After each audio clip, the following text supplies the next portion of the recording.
نحمده ونصلي على رسوله الكريم اما بعد فاعوذ بالله من الشيطان الرجيم بسم الله الرحمن الرحيم رب اشرح لي صدري ويسر لي امري واحلل عقدة من لساني يفقهوا قولي. ایک دفعہ درود شریف پڑھ لیجیے.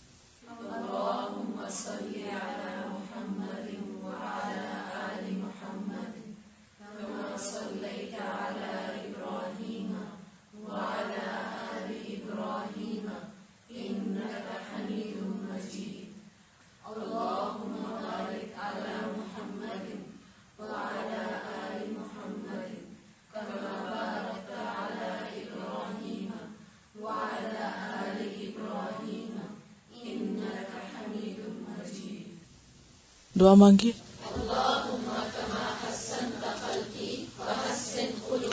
دوسری دعا بھی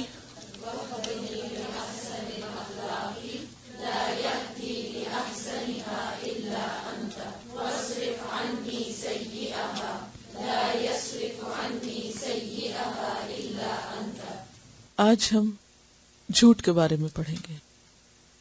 میرے خیال میں اس ٹاپک کو صدق ہونا چاہیے تھا، سچائی. اگر ہم سچائی کے بارے میں جان لیں تو جھوٹ خود ہی پتہ چل جائے.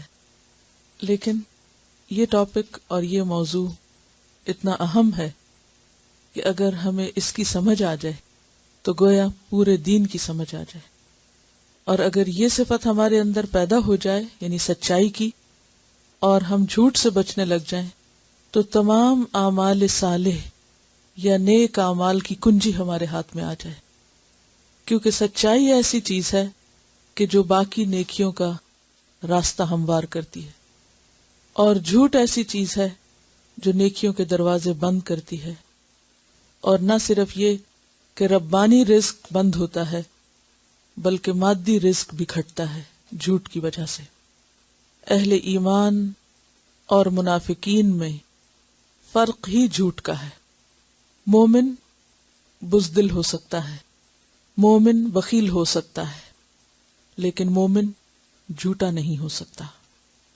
تو اعمال کی روح اور دین کی بنیاد، اساس، بیس سچائی پر ہے. نبوت کے بعد اگلا درجہ صدیقین کا ہے. من النبیین والصدیقین والشہداء.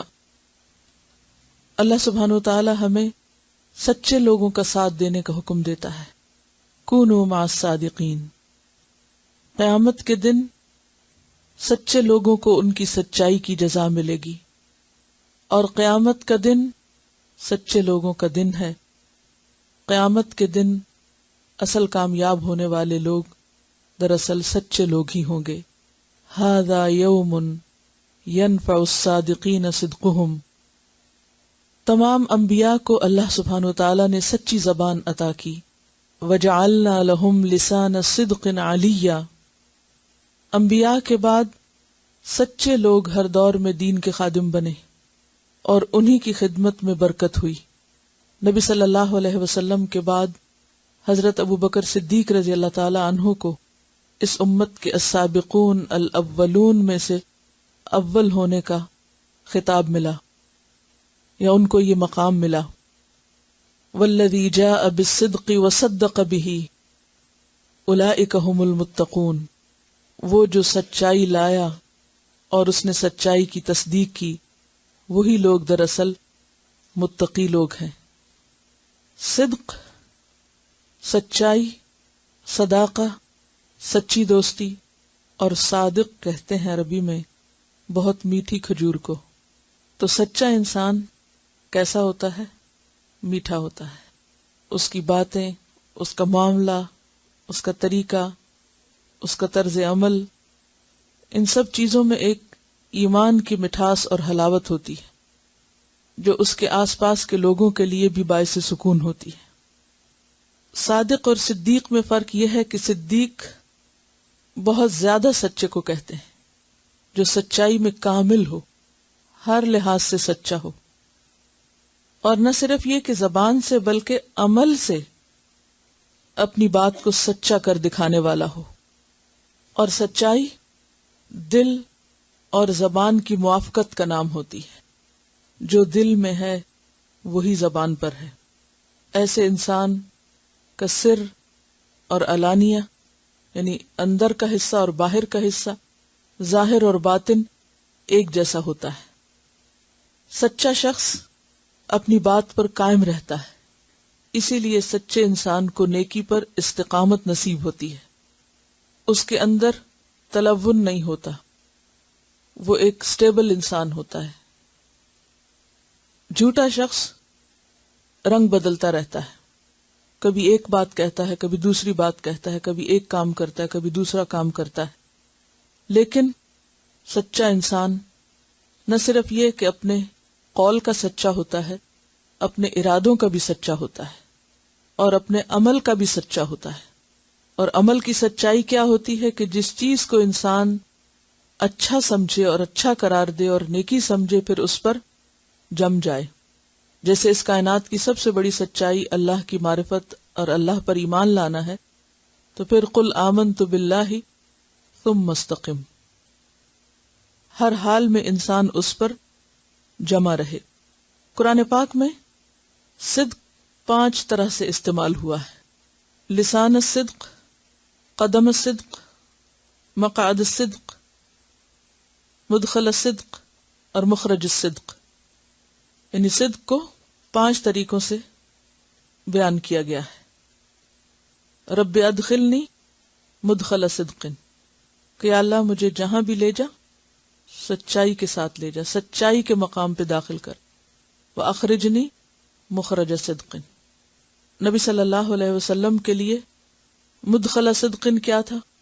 مدینہ، اور مخرج صدق کیا تھا؟ مکہ۔ اور آپ کی پہچان دور نبوت سے پہلے کیا تھی؟ دور جاہلیت میں بھی کہ آپ صادق اور امین ہیں، یعنی نبوت سے پہلے بھی آپ کی زبان سچی تھی۔ دیگر انبیاء کو بھی سچی زبانیں دی گئی اور آپ کو بھی لسان صدق نصیب ہوئی۔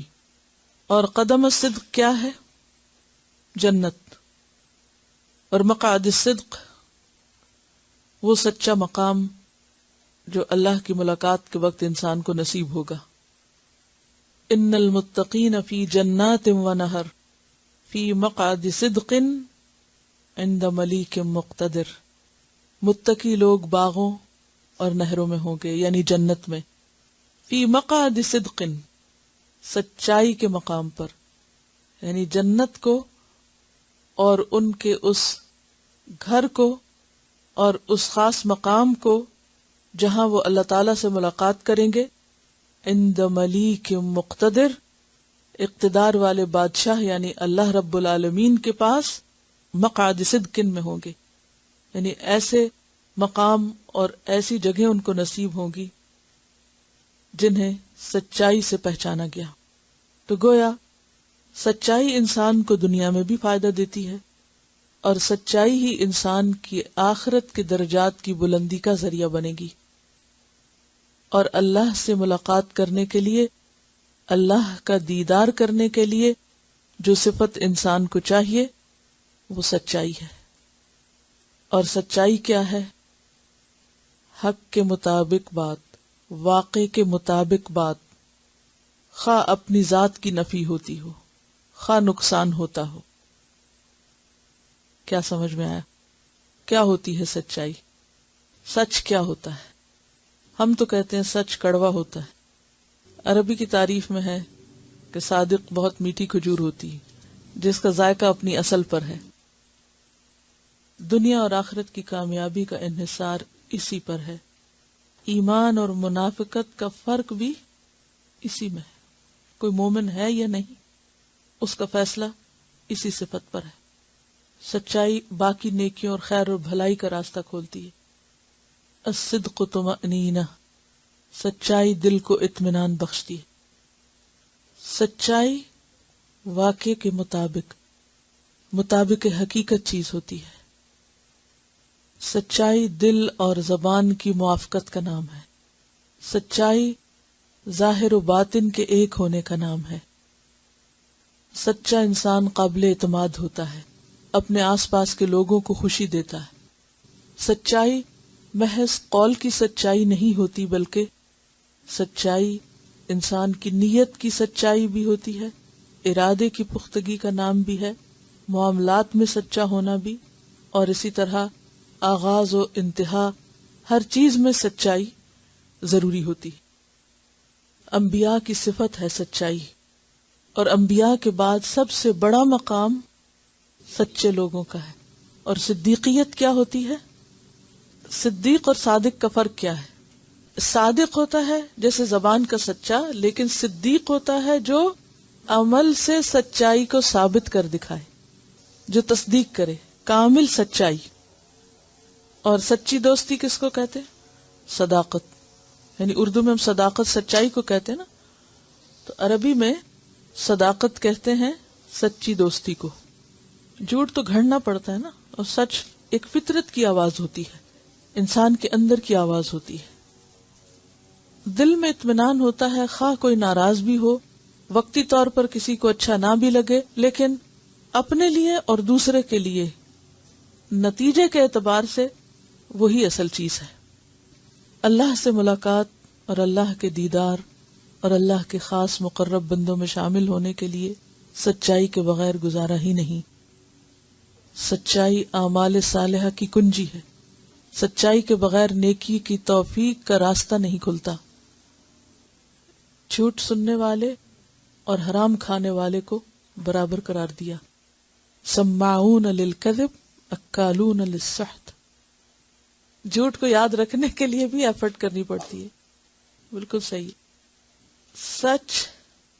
سچ آدمی کے علم اور اس کے بول میں تضاد نہ ہونے کا نام، یعنی جو علم میں ہے، جو آپ جانتے ہیں، جو آپ کو معلوم ہے، آپ وہی بولتے ہیں، نہ اس سے بڑھاتے ہیں نہ اس سے گھٹاتے ہیں۔ تو سچا ہونے کے لیے کیا ضروری ہے کہ انسان وہی بولے جو وہ جانتا ہے، اور جو وہ نہیں جانتا کیا کہہ دے؟ میں نہیں جانتا۔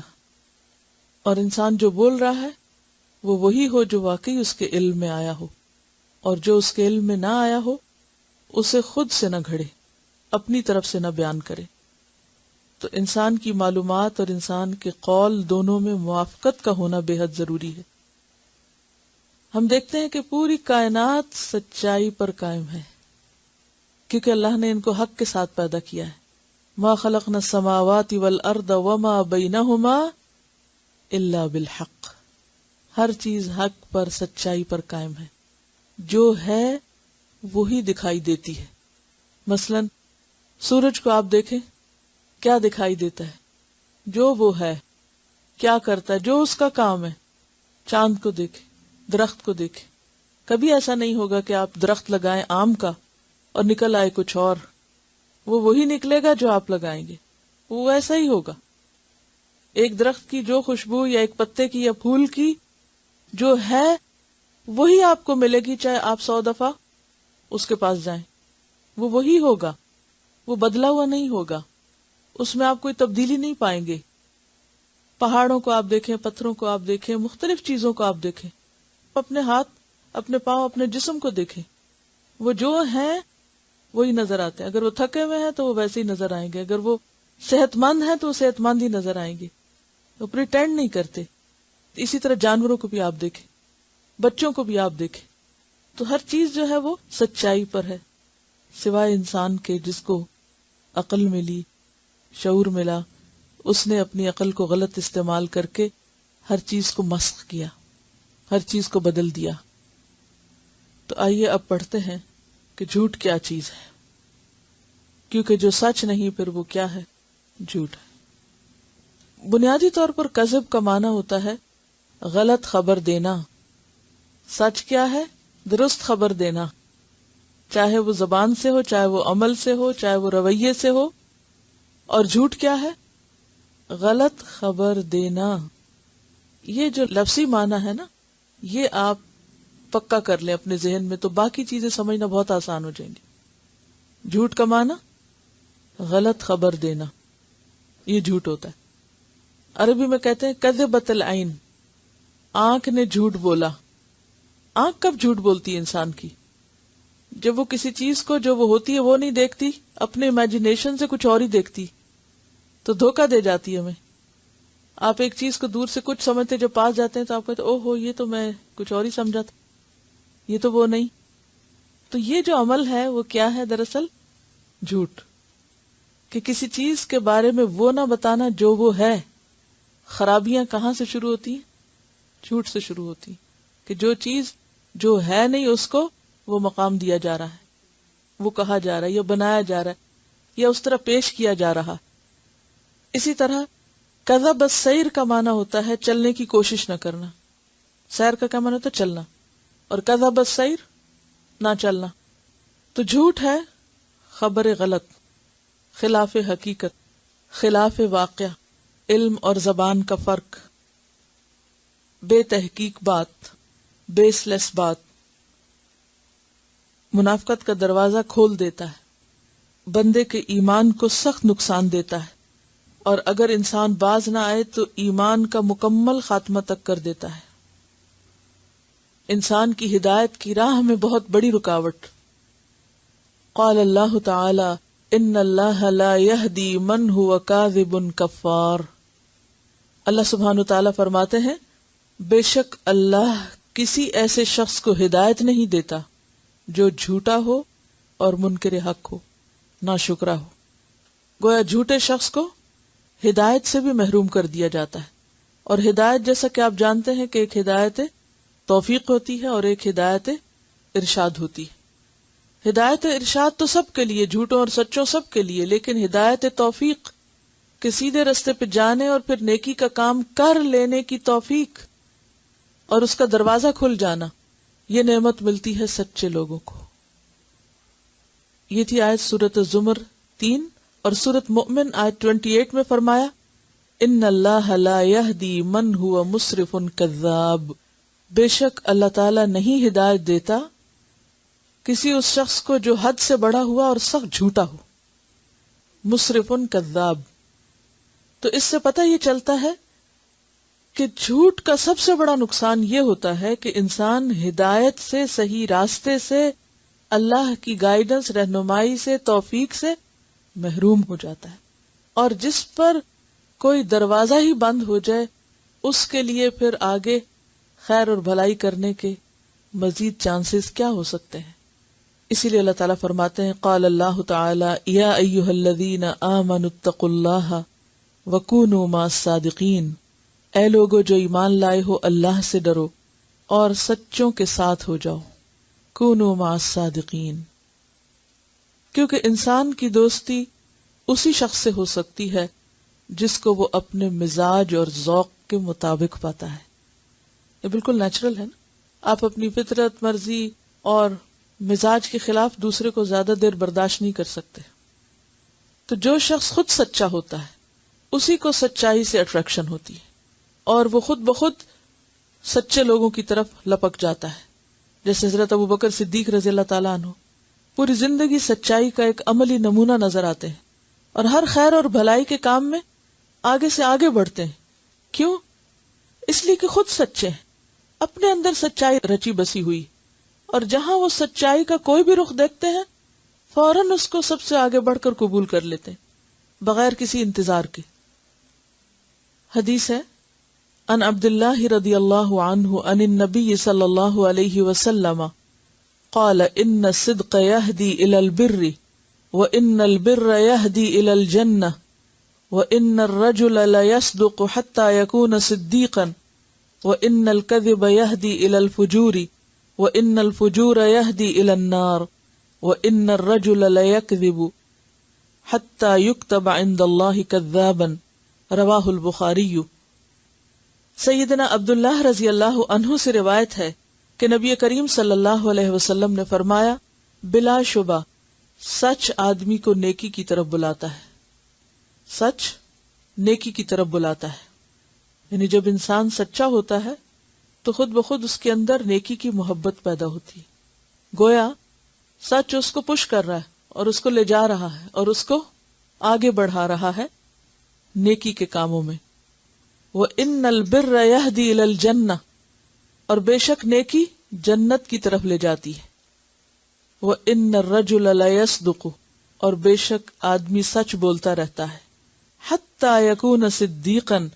یہاں تک کہ وہ صدیق کا مرتبہ حاصل کر لیتا ہے، جو کہ عام انسانوں کے لیے ہائیسٹ گریڈ ہے اللہ کے نزدیک، ہائیسٹ۔ نبوت کے بعد صدیق کا مقام ہوتا ہے، اور یہ مقام کب ملتا ہے؟ جب انسان بار بار سچائی کا مظاہرہ کرتا ہے، اور بلا شبہ جھوٹ آدمی کو برائی کی طرف بلاتا ہے، اور برائی جہنم کی طرف لے جاتی ہے، اور آدمی جھوٹ بولتا رہتا ہے یہاں تک کہ وہ اللہ کے ہاں بہت جھوٹا لکھ لیا جاتا ہے، کذاب لکھ لیا جاتا ہے۔ اور جب کوئی شخص اللہ کے ہاں کذاب ہو جاتا ہے تو پھر یعنی اللہ کے ہاں لسٹیں بنی ہوئی ہیں لوگوں کی، رجسٹریشن ہوتی ہے وہاں بھی، کون کس گروپ میں، کون کس زمرے میں ہے، کس گروہ میں ہے۔ تو جھوٹ بولنا کوئی ایک معمولی کام نہیں، ایک کے بعد جب ایک دفعہ جھوٹ بولتا جاتا ہے انسان تو وہ بالآخر جھوٹے لوگوں کے ساتھ لکھ لیا جاتا ہے، اور قیامت کے دن پھر انہی کے ساتھ اٹھے گا۔ تو گویا بنیادی طور پر دو بڑے گروہ ہیں لوگوں کے، ایک سچے لوگوں کا اور ایک جھوٹے لوگوں کا۔ اگلی حدیث ہے، عن عقبۃ بن عامر قال قلت یا رسول اللہ من نجات قال املک علیک لسانک۔ یہ پیش جو ہے نا املکو پہ، اس کو جزم بنا لے، املک علیک لسانک ولیسعک بیتک وابکی علی خطیئتک، رواہ الترمذی۔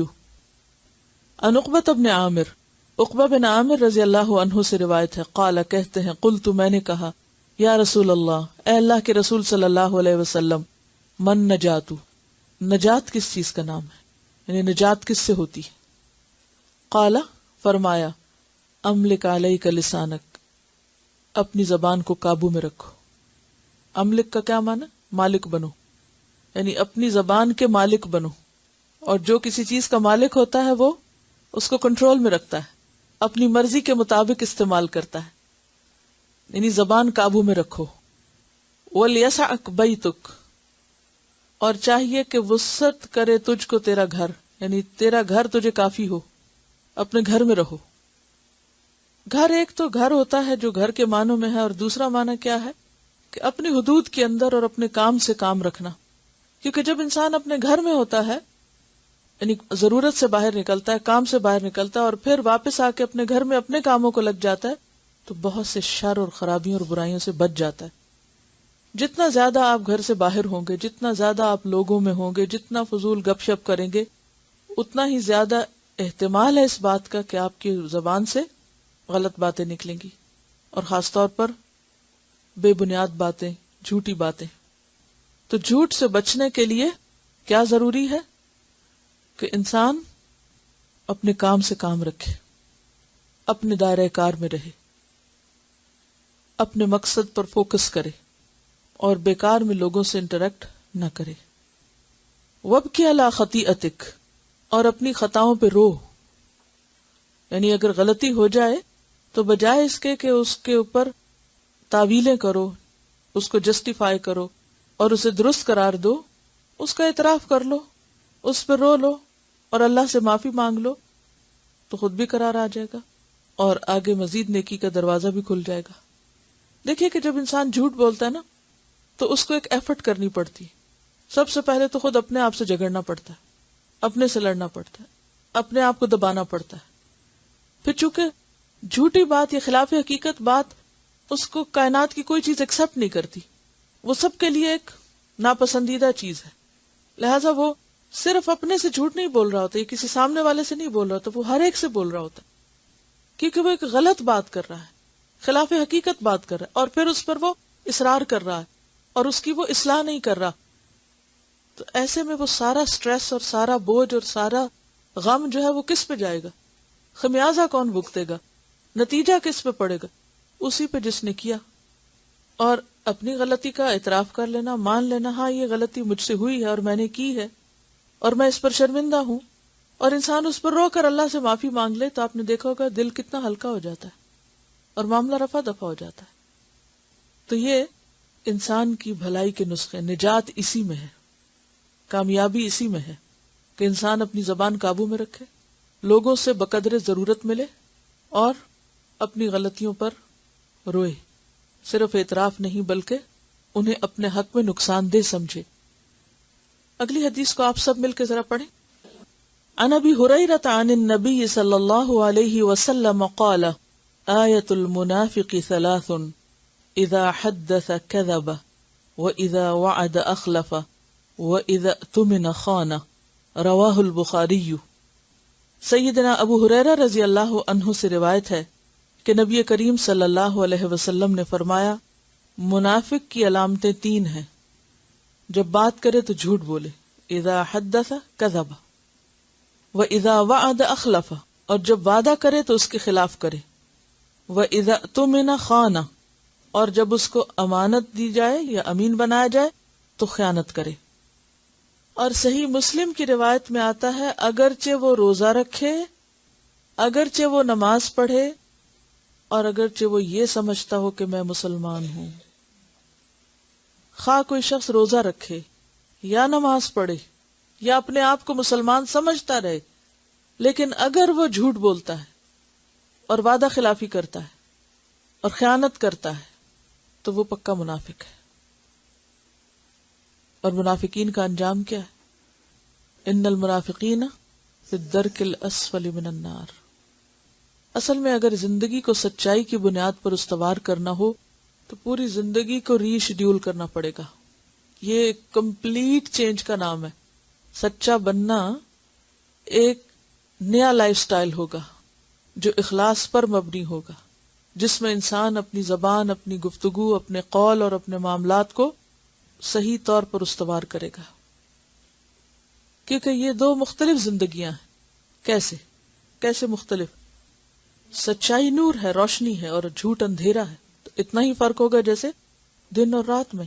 مثلا کوئی شخص کہتا ہے لا الہ الا اللہ، یہ سب سے پہلا سچ ہے جو کوئی بولتا ہے کہ اللہ کے سوا کوئی الہ نہیں، صرف وہ معبود ہے، میں اس کا بندہ ہوں، مجھے اس کی اطاعت کرنی۔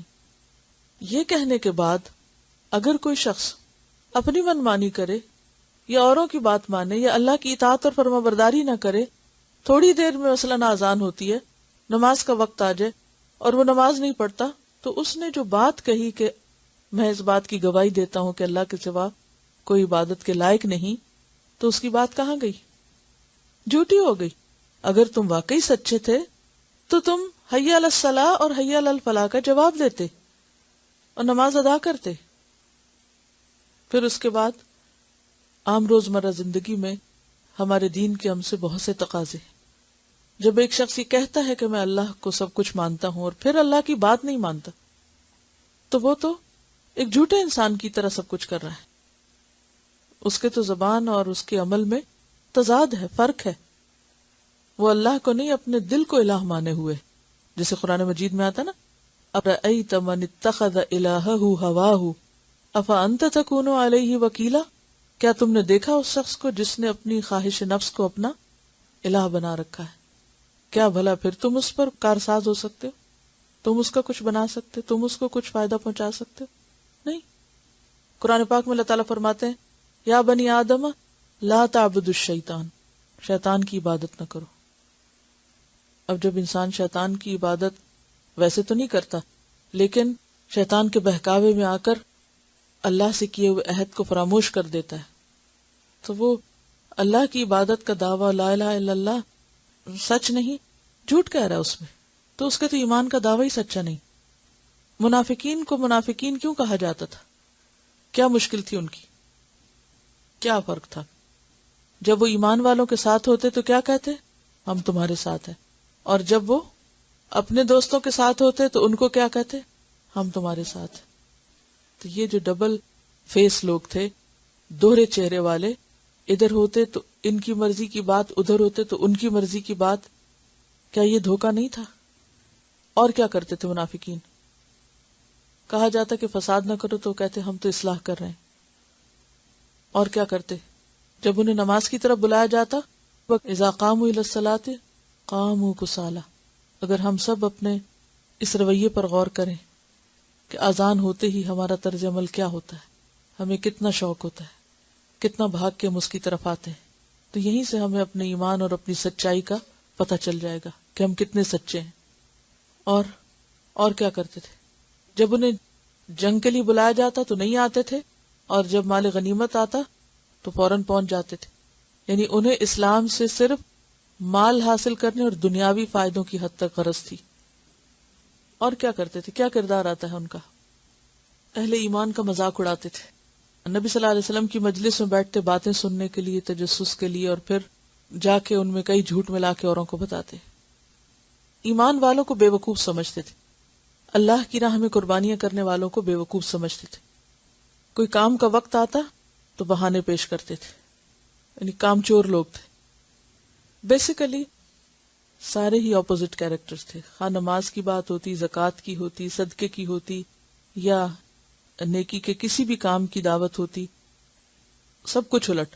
اور اسی طرح جیسے سورۃ التوبہ میں آتا ہے کہ وہ آپس میں ایک دوسرے کے مددگار ہیں، اور برائی کا حکم دیتے ہیں اور نیکی سے روکتے ہیں، اور اپنے ہاتھ روک کے رکھتے ہیں. ہم میں سے ہر ایک کو نماز کا وقت آنے پر اپنے دل کا جو جائزہ وہ ضرور لینا چاہیے کہ کیا آذان سنتے ہی ہم خوش ہوئے ہیں یا اس کو اپنے لیے ایک مصیبت سمجھتے ہیں.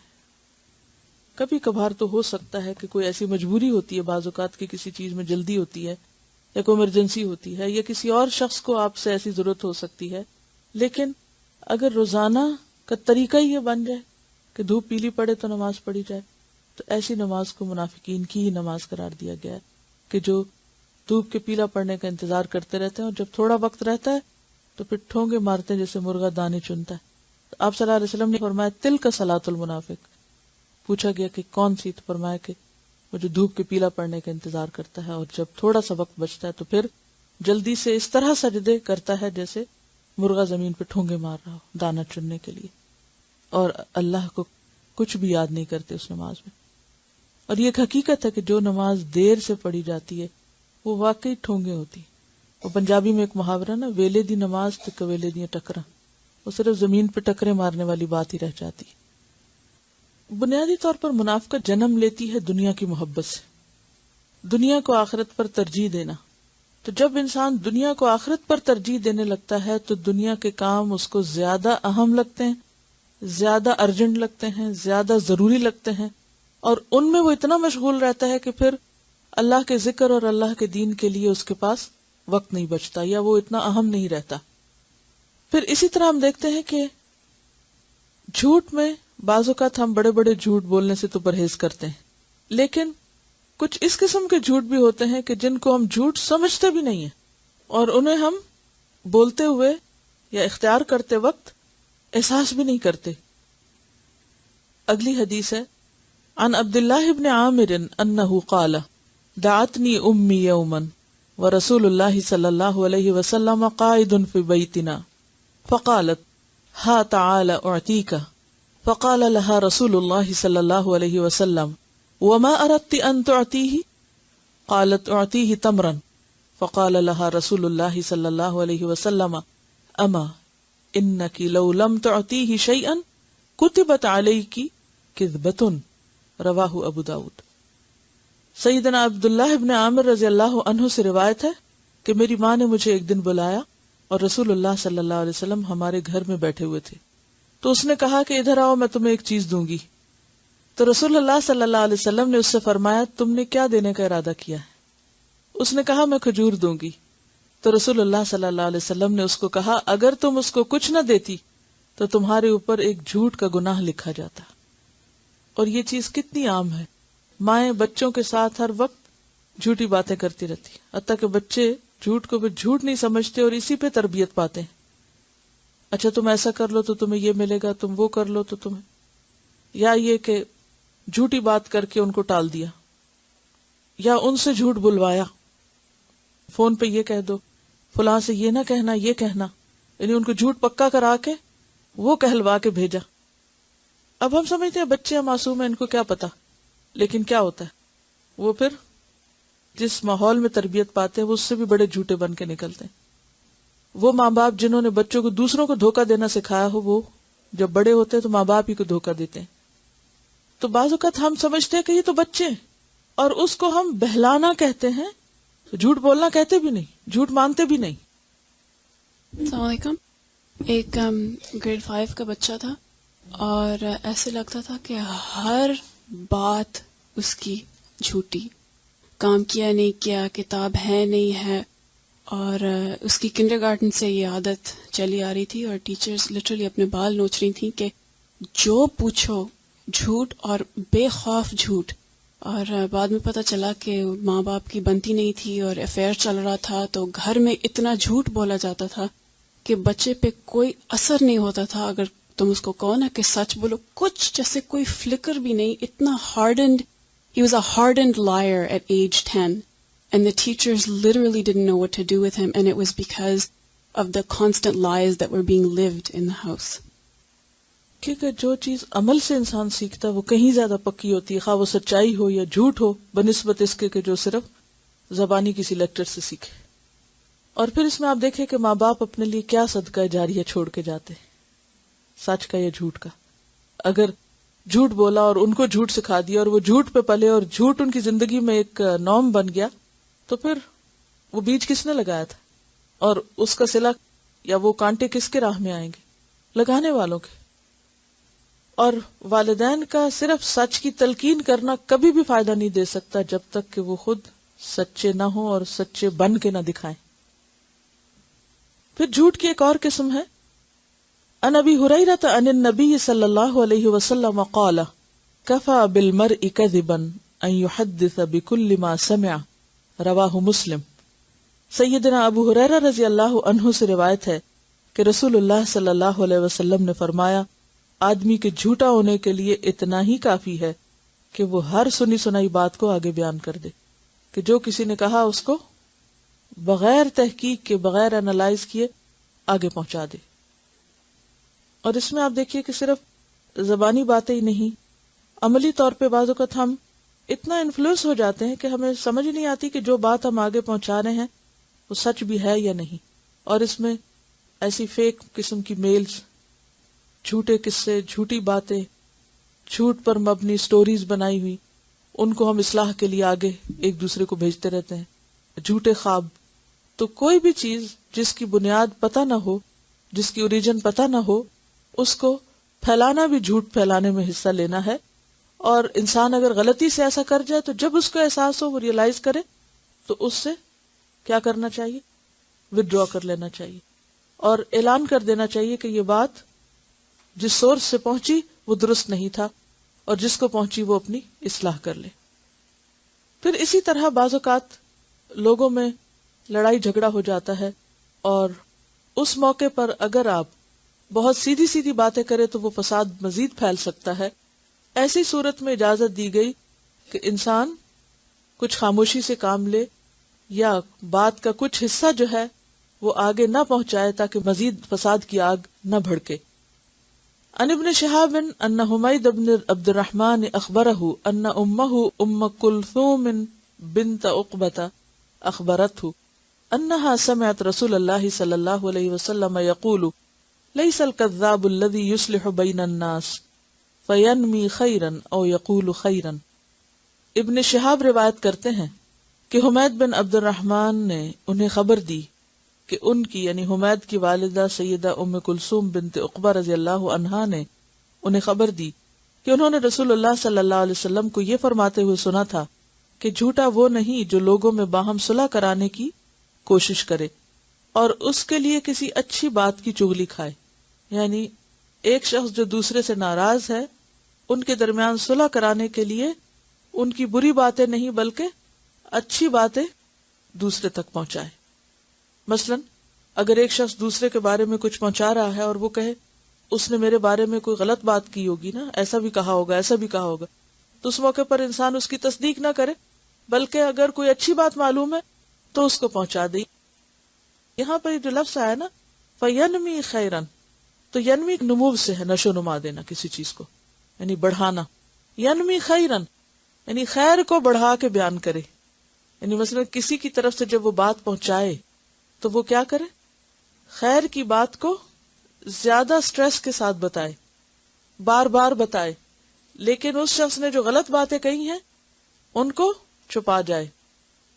ان سے یہ بھی اندازہ لگائیے کہ مسلمانوں کے درمیان آپس کے تعلقات کی اصلاح کتنی ضروری چیز ہے، کہ جھوٹ جو منافقت کی علامت ہے، جس کے بولنے کی اجازت نہیں، اور سچائی جو انتہائی پسندیدہ ہے، اگر سچائی سے ایسا بگاڑ آتا ہو تو ایسی سچی باتیں آگے نہ پہنچائے، اس سچائی کو وہ روک لے۔ مثلا ایک شخص دوسرے کے بارے میں بہت کچھ برا کہتا ہے اور بیچ والے کو پتا ہے، لیکن وہ آگے نہ پہنچائے تاکہ کیا نہ ہو، مزید لڑائی اور مزید فساد اور مزید جھگڑا، بلکہ اگر کوئی ایک اچھی بات پتا ہو تو اس کو اتنا زیادہ کرے، ینمی خیرن، اس خیر کو اتنا اگائے، اتنی دفعہ کہے کہ دوسرے کو اس کی خیر کا یقین آ جائے اور پھر وہ فساد ختم ہو جائے۔ او یقول خیرن، یا یہ کہ اگر اس نے کوئی بہت اچھی بات نہیں بھی کہی تو یہ بیچ والا شخص اس کی طرف سے اچھے ہی جذبات پہنچانے کی کوشش کرے اور اپنی طرف سے کیا کہے کہ نہیں وہ تمہارے لیے اچھا ہی ہے، خیر خواہ ہی ہے، تو ایسی بات جو ہے وہ جھوٹ میں شمار نہیں ہوگی۔ جہاں اس چیز کی تھوڑی رخصت اجازت ہے، اس اجازت کو تم کبھی بھی استعمال نہیں کریں گے۔ ینمی کا لفظی معنی ہوتا ہے، نمو کا لفظ آپ نے پڑھا ہوگا اردو میں۔ نمو کا مطلب ہوتا ہے بڑھانا، گرو کرنا۔ اور کس طرح؟ یعنی جب گرو ہوتی ہے نا ایک چیز، یعنی ایک بیج سے 100 پھل نکلے تو وہ ایک چیز 100 بن گئی۔ اب اگر کسی نے ایک کے بارے میں ایک اچھی بات کہی تو اس کو ایک دفعہ کہنے کے بجائے 10 دفعہ کہے تو وہ کیا ہے؟ وہ اچھی بات کو اتنی دفعہ پہنچا رہا ہے، بڑھا رہا ہے، پروموٹ کر رہا ہے کہ وہ دوسرے کا دل جو ہے وہ اس کی طرف سے صاف ہونے لگ جائے۔ اور اس کے برعکس جو اس کو پتا ہے کہ اس نے فلاں فلاں بری بات کہی ہے، دوسرا پوچھے بھی تو وہاں وہ خاموشی اختیار کرے۔ ایسی بات نہیں بنانی چاہیے پھر بھی کہ جو پھر جھوٹ ثابت ہو اور پہلے سے بھی کام خراب ہو۔ یعنی یہاں کوئی جھوٹ بولنے کی اجازت نہیں دی جا رہی۔ ینمی خیرن عربی لفظ اگر آپ دیکھیں تو وہ آپ کو خود بخود معنی بتا دے گا۔ اس کا تعلق بھی حکمت سے ہے کہ دوسرے کی خوبیاں اور بھلائیاں جو ہیں ان کو خوب پروموٹ کیا جائے، اور جو وہ غلط باتیں کر رہا ہے جس سے فساد ہو سکتا ہے ان کو دبا دیا جائے۔ عن ابی الحوراء السعدی قال قلت للحسن بن علی ما حفظت من رسول اللہ صلی اللہ علیہ وسلم قال حفظت من رسول اللہ صلی اللہ علیہ وسلم دع ما یریبک الی ما لا یریبک فإن الصدق طمأنینۃ وإن الکذب ریبۃ، رواہ الترمذی۔ سیدنا ابو الحوراء السعدی سے روایت ہے کہ میں نے سیدنا حسن بن علی رضی اللہ عنہ سے پوچھا کہ آپ کو رسول اللہ صلی اللہ علیہ وسلم سے کیا یاد ہے؟ انہوں نے فرمایا مجھے رسول اللہ صلی اللہ علیہ وسلم کی زبان سے یہ الفاظ یاد ہیں، وہ چیز چھوڑ دے جو تجھے شک میں ڈالے اور اس کو اختیار کر جس کے بارے میں تجھے شک و شبہ نہ ہو، اس لیے کہ سچ اطمینان کا باعث ہے اور جھوٹ شک اور بے چینی ہے۔ تو اس سے کیا پتہ چلتا ہے کہ جھوٹ وہ چیز ہے، یہ جھوٹی بات وہ ہے کہ جس کے کرنے کے بعد انسان کے دل میں ایک خلش اور ایک بے چینی اور ایک انکمفرٹیبل سی فیلنگ پیدا ہو جائے۔ تو انسان زیادہ باتیں نہ ہی کرے، اتنی کرے جتنی وہ ہے، اور پھر خاص طور پر جہاں شک پڑ جائے وہاں بات کو یقینی انداز میں نہ کرے۔ شک والی بات کو شک والے انداز میں کہنا اور ہے۔ مثلا آپ یہ کہہ سکتے مجھے صحیح سے یاد نہیں لیکن کچھ مفہوم ایسا ہی بنتا ہے، کچھ مجھے یوں ہی یاد پڑتا ہے جیسے بات ایسے تھی۔ وہ ایک سیف سائیڈ ہو جاتی تاکہ سننے والا بھی اس کو پکی بات نہ سمجھے، اور اگر وہ آگے اس کو کہیں کوٹ کرے تو وہ بھی یقینی بات کے طور پر روایت نہ کرے بلکہ اسی ٹون میں، اسی انداز میں اور اسی درجے کے طور پہ کرے۔ کیونکہ بعض اوقات ایک شخص کوئی ایک بات کہتا ہے اور وہ کانفیڈنٹ نہیں ہوتا، یہ اس کو یقین نہیں ہوتا، اگلا شخص ایک دو بات اور کر کے اس کو بڑھا چڑھا کے بیان کرتا ہے، اور وہ کیا بن جاتا ہے؟ بات کچھ ہوتی ہے اور وہ کچھ سے کچھ شکل اختیار کر لیتی۔ جھوٹ کی ایک قسم یہ بھی ہوتی ہے کہ انسان دوسروں کو ہنسانے کے لیے جھوٹی باتیں کرتا ہے، اس کی بھی ممانعت ہے۔ عن بہز بن حکیم قال حدثني ابی عن ابیہ قال سمعت رسول اللہ صلی اللہ علیہ وسلم یقول ویل للذی یحدث ویکذب لیضحک بہ القوم ویل لہ ویل لہ۔ سیدنا بہز بن حکیم اپنے والد سے اور وہ اپنے والد سے روایت کرتے ہیں کہ میں نے رسول اللہ صلی اللہ علیہ وسلم سے سنا، آپ صلی اللہ علیہ وسلم نے فرمایا ہلاکت ہے اس شخص کے لیے جو لوگوں کو ہنسانے کے لیے جھوٹ بولے، ہلاکت ہے اس کے لیے، ہلاکت ہے اس کے لیے. 3 دفعہ آپ نے اس کو بد دعا دی کہ ایسا شخص ہلاک ہو، نقصان اٹھائے جو محض دوسروں کو ہنسانے کے لیے، خوش کرنے کے لیے جھوٹی باتیں گھڑے، کیونکہ اس سے بھی انسان کا اعتبار جاتا رہتا ہے. اصل میں جھوٹ کی ممانعت اس لیے بھی ہے کہ جھوٹ انسان کی اوور آل پرسنالٹی کو بھی نقصان دیتا ہے. اور پھر بخاری اور مسلم کی حدیث ہے، رسول اللہ صلی اللہ علیہ وسلم نے فرمایا جھوٹ بولنے سے رزق گھٹ جاتا ہے، جھوٹ بولنے سے رزق میں کمی ہو جاتی ہے. یعنی جھوٹ جہاں ایمان کا نقصان ہے وہاں مال کا نقصان بھی ہے. مثلاً کیسے؟ جھوٹ سے مال کا نقصان کیسے؟ رزق میں کمی کیسے؟ رزق گھٹ جاتا ہے، یعنی تھا گھٹ گیا. کیسے گھٹتا ہے؟ ایمانداری سے کام نہ کرنے کی وجہ سے جاب چھوٹ جائے. اگر کوئی مثلاً تجارت کرتا ہے اور اس میں وہ جھوٹ بولتا ہے تو اس سے دوسرے کا جس سے وہ لین دین کر رہا ہے اس کا ٹرسٹ جاتا ہے اور وہ آئندہ وہاں سے سودا لینے کی بجائے کہیں اور چلا جائے گا. بعض اوقات ایسا بھی ہوتا ہے کہ ہمارے پاس اللہ کا دیا بہت کچھ ہوتا ہے اور ہم ناشکری کی وجہ سے کیا کہتے رہتے ہیں؟ کچھ نہیں ہے ہی نہیں، مشکل گزارا ہے، یا کچھ لوگوں کو نہ دینے کے لیے ہم ان کو ایگزیجریٹ کرتے رہتے ہیں، حالات بڑے تنگ ہیں، اور پھر وہ واقعی تنگ ہو جاتے ہیں. کیونکہ جب انسان جھوٹ بولتا ہے تو وہ جھوٹ ایک نفسیاتی مرض کے طور پر انسان کو بیماریوں میں بھی مبتلا کر دیتا ہے، اور پھر اس کی وجہ سے بھی انسان اس طرح فائدہ نہیں اٹھا سکتا چیزوں سے جیسے سچے انسان کو ہوتا ہے. بعض اوقات فقیر اور بیگرز لوگ جو ہیں وہ مسلسل جھوٹ بولے چلے جاتے ہیں کہ ہم فقیر ہیں، ہم بھوکے ہیں، ہمارے پاس کچھ نہیں، اور ان کے پاس اگر بہت کچھ بھی ہو تو وہ اس سے فائدہ اٹھا ہی نہیں سکتے کیونکہ ان کو فقیر بن کے رہنا پڑتا ہے. اور ان کے پاس اگر ملینز بھی ہوں تو کس کام کے اگر وہ پھٹے ہوئے کپڑے پہنے ہوئے ہیں یا بھوکے نظر آ رہے ہیں یا ان کا حال حلیہ بگڑا ہوا ہے تو اس رزق کا کیا فائدہ جو جھوٹ کی بنیاد پر انہوں نے اکٹھا کیا اور پھر جھوٹ کی بنیاد پر اس سے فائدہ بھی کچھ نہ اٹھا سکے. یعنی رزق جو ہے وہ مادی بھی ہوتا ہے اور رزق جو ہے وہ روحانی بھی ہوتا ہے، اور علم بھی رزق ہے، اور خیر اور بھلائی کے اور مواقع جو ہیں وہ بھی رزق ہے. تو جب انسان جھوٹ بولتا ہے اور اس کا کوئی اعتبار نہیں ہوتا، کوئی وہ ٹرسٹ وردی نہیں ہوتا، تو ایک وقت آتا ہے کہ لوگ اس پر اعتماد نہیں کرتے اور پھر وہ جو خیر اور بھلائی کا معاملہ اس سے کیا جا سکتا تھا اس سے وہ محروم ہو جاتا ہے. دیکھیے سوال یہ پیدا ہوتا ہے کہ انسان کو جھوٹ بولنے کی ضرورت کب پیش آتی ہے، جھوٹ بولنے کے پیچھے کیا نفسیات ہوتی ہے. اگر غور کریں تو آپ کو کبر ملے گا، تکبر. کیسے؟ انسان کیوں جھوٹ بولتا ہے بعض اوقات کہ اگر وہ سچ بولے گا تو اس کی بے عزتی ہو جائے گی، ناک کٹ جائے گی، شرمندگی ہوگی، اس کو بدنامی ہوگی. یہی اسباب ہوتے ہیں نا عام طور، یا یہ کہ جو وہ ہوتا نہیں وہ بن کے دکھانا چاہتا ہے. اس کے پیچھے بھی کیا نفسیات ہوتی ہے؟ بڑا بننا چاہتا ہے نا. مثلا ایک شخص فقیر ہے، کچھ نہیں اس کے پاس، لیکن وہ ایسے لباس پہنتا ہے کہ لوگوں کو کیا دھوکہ دیتا ہے کہ میرے پاس بہت کچھ ہے.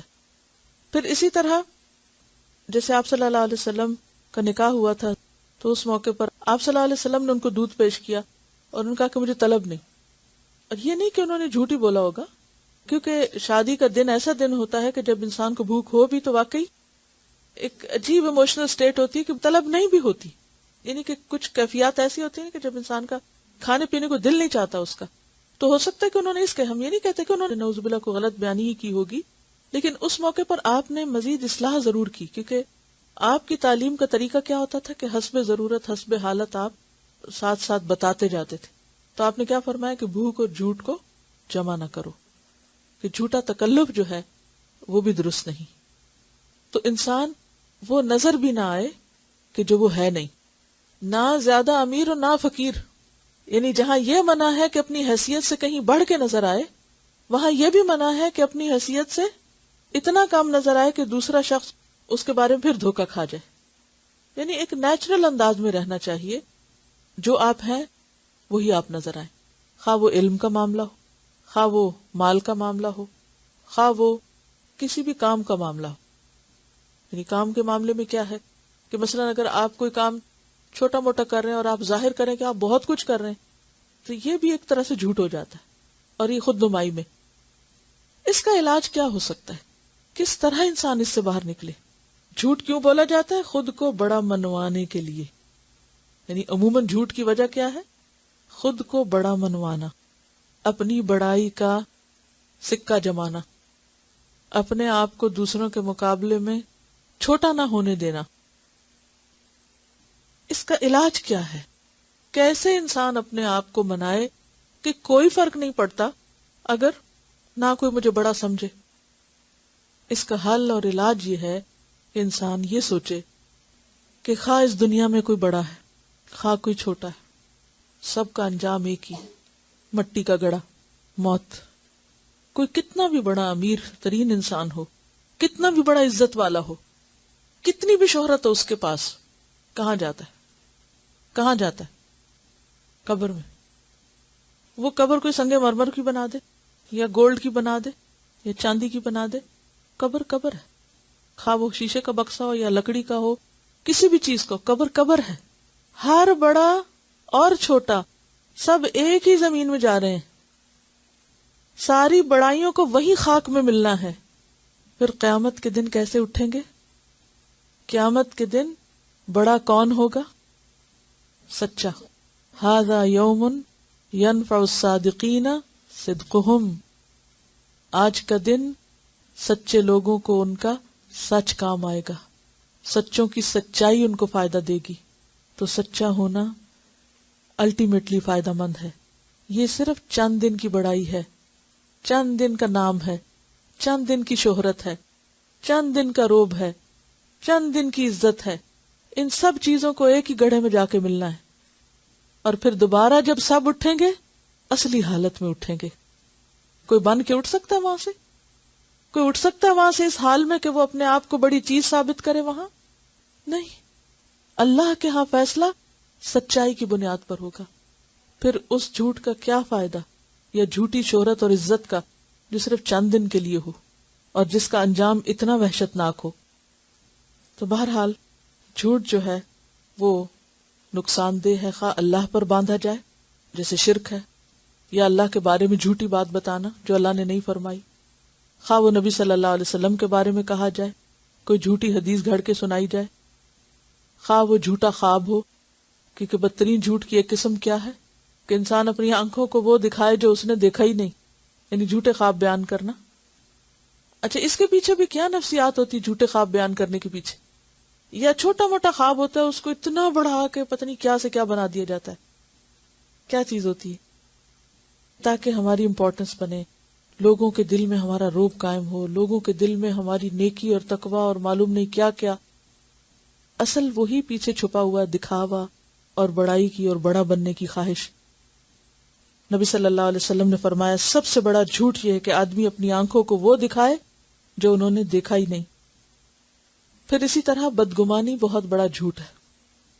نبی صلی اللہ علیہ وسلم نے فرمایا ایاکم والظن فإن الظن اکذب الحدیث، بدگمانی سے بچو، یعنی دوسرے کے بارے میں بغیر تحقیق کے جھوٹی بات سوچنے سے، کیونکہ بدگمانی سب سے بڑی جھوٹی بات ہے۔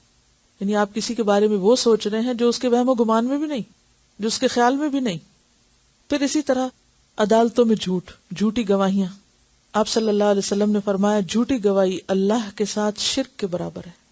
کیا میں تمہیں سب سے بڑا گناہ نہ بتاؤں؟ صحابہ نے عرض کیا ہاں اللہ کے رسول صلی اللہ علیہ وسلم۔ فرمایا اللہ کے ساتھ شرک اور والدین کی نافرمانی۔